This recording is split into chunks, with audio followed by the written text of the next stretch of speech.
Hello out there, YouTube modeling community. Todd H here, the Lug Nuts Hot Rod Garage. Just going to do hopefully a quick video here.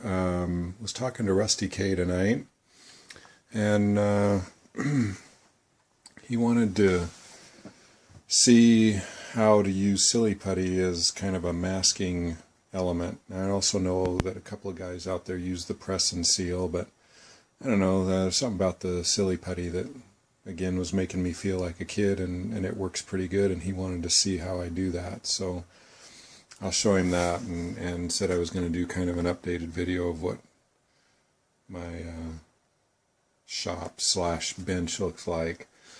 This is my spray booth, and the old TV stand that I use to keep all of my paints in. Sorry about all the moving around, guys. I got my plastic coat primers, and when I bought my air compressor and my airbrush and my paint booth, the kit included these model air paints, and I'm gonna experiment around with them a little bit more, but when I initially was messing with them, I wasn't getting that great of results, but I think a lot of it had to do with not using enough air pressure. I think these require around 32 psi. So anyway, those will come into play at some point in the future. So that's pretty much my paint booth. And of course the Dr. Cranky calendar, computer,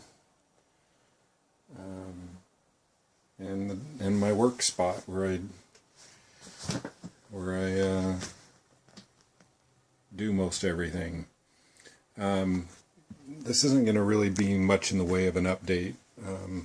I did get the rest of the engine assembled for the 50 and got it wired. I don't know how well that's gonna pick up on there. Anyway, now I just gotta get figured out as far as how I'm gonna get it mounted in there and be happy with it. Anyway, I'm gonna put this on pause and put my phone in the little holder that I have here and attempt to demonstrate, hopefully this turns out, how I use silly putty to mask off when I'm getting ready to paint the different parts of my engine. So hold on a second, guys, I'll be right back. Alright, let's see how this goes. So again, for Rusty K and whoever else might be interested in how this is done. And I saw this, I don't know if it was Chevy Cheeseburger or one of the other guys on here, so this isn't my idea, but I found that it seems to work pretty good for me when it comes to masking off the transmission and or the block, whichever one I'm getting ready to paint. But I just kind of get it worked up here to where it's going to be big enough to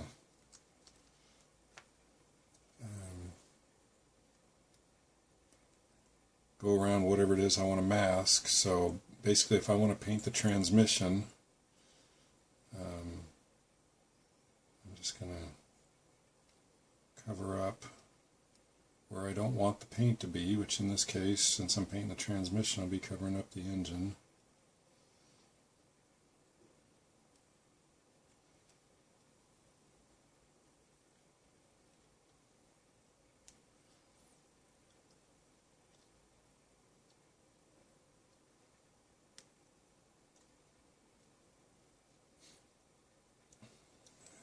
Take some of this extra if it gets too thin.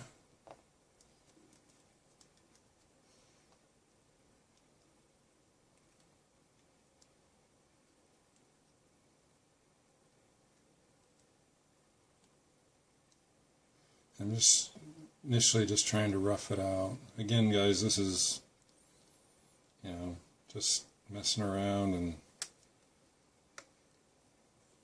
not anything that's difficult by any stretch. And I know that, like I said, some of the guys use press and seal. At the time, I just happened to have picked up Silly Putty instead of press and seal, and it's what I've got kind of used to using for this. I got this little stick here, just kind of press it.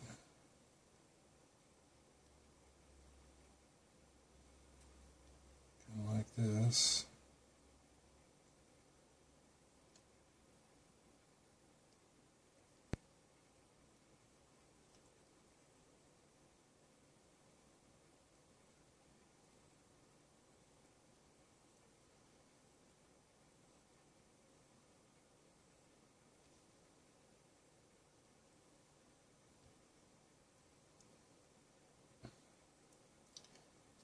This part here usually isn't as big of a deal because by the time the rest of the engine's assembled, you're not going to really see this anyway, but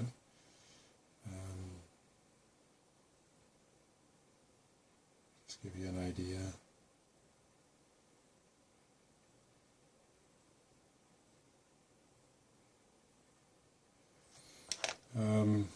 Anyway, give you kind of a closer look here, but that's what you kind of end up with. And then I would just spray this, let it dry for however long, a day or so or less, and then when it's dry, just peel this off. And the thing that's kind of cool about Silly Putty is that even if a little bit of it sticks on there, just dab it on there, and the part comes out clean. And then after I'd let the paint cure for probably a day or two, make sure it's cured up good. And then when I got ready to paint the block, I would do the same thing. I'd put the Silly Putty over the paint that's cured for a couple of days. Anyway, I'm not going to bore you guys with the rest of it. You get the idea. Again, this was more for fellow new model builder Rusty K. We'd chat a little bit on the phone tonight, and he said he'd like to see how I do that. So there you are. Pretty simple and nothing to it. I'm hoping here in the next week or so, I've got a lot of things going on with my Camaro. There's a big car show coming up, Father's Day weekend. So I don't know if I'm going to be able to put in enough time to get the 50 Chevy finished before the crunch time really hits with getting my Camaro together for the car show, and plan on racing it again at the races on that same weekend. So if I can get it done before then, obviously I'll be posting a video. If not, the video of the 50 Chevy being done will be after Father's Day weekend. But anyway, we'll just see how it plays out. Hope you guys have a good night, and we'll talk to you all later.